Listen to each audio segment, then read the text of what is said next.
welcome back to the channel. So, regular viewers of the channel may be a bit surprised by this video since Palantir seems more like a hype stock than a value stock. I personally think that there is value in this business model, but the question of what is a fair price to make this a good investment is still unanswered, since this is a company that is way too hard for me to figure out, which is why I'm making these videos. With each video about Palantir, I'm going to be making a few points clear right up front. The first being that I am a Palantir shareholder. The second is that the intent behind these videos is for me to understand Palantir better as a company. The stock price makes no difference to me at all. I'm trying to figure out if this is a company that can survive and thrive in the long term while being a good investment. In my opinion, you only truly understand a business once you are invested with real money over a few years. I would highly encourage you to comment if you can constructively add to this discussion. Right, so the focus of today's topic, as you would have noticed by the title of this video, is to discuss the share class structure of Palantir. Most of my information comes directly from the 10K and Peter Thiel's book 021. So I'll be going over the information from the 10K first, then I'll link that to what's given in 021. And finally, I'll just be sharing my thoughts about all of it. So getting into the 10K, we can see that Palantir has three classes of shares. First, we have the Class A common stock with 1 vote per share. Second, we have the Class B common stock with 10 votes per share. And finally, we have the Class F common stock that has a variable number of votes per share. This part is kind of strange, so we'll be getting the Class F shares in more detail later. The company has opted to only list its Class A shares on the Nasdaq through a direct listing. In the 10K, it is stated that each of these classes of common stock has the same economic rights as the other two classes unless different treatment of any such class is approved by an affirmative vote of a majority within that particular voting class. Where things get disproportionately different is in the voting rights.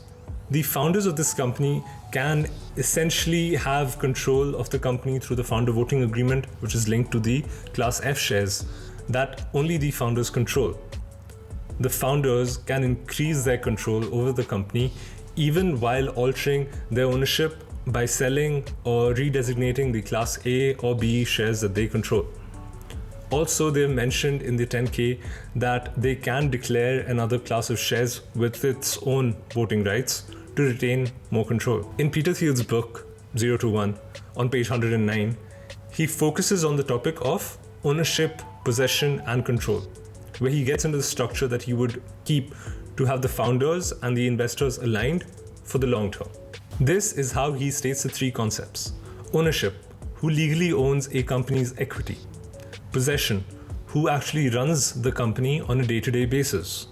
Control, who formally governs the company's affairs. From my point of view, it seems like a majority of the ownership, possession, and control is in the hands of the Class B and the Class F shareholders. The publicly listed Class A shares do have ownership and control, in theory, but practically it can be reduced to a level that is not really meaningful due to the flexibility that the founders have in place with the structure of the multiple share classes. Class A shares seem more like a pool of money that insiders can use to just cash out and get paid. There's also probably going to be further dilution of Class A shareholders in the future as employee compensation packages are issued. Even tremendous growth in the company's numbers might not justify a higher stock price even 5 years out. In the 10K, the company has assigned a fair value of around $7 per share to the common stock based on their own pricing model. The only reason most retail shareholders may be holding Palantir Class A stock is due to the economic incentives. Basically, they believe that the stock prices will be much higher in, say, the next 12 months or so. I'm not too sure that that will be true, even though I am very optimistic about Palantir's prospects as a company many years out. To give you some perspective about the stock has already increased 150 to 200% since it had IPO'd a few months ago. This is not really normal performance.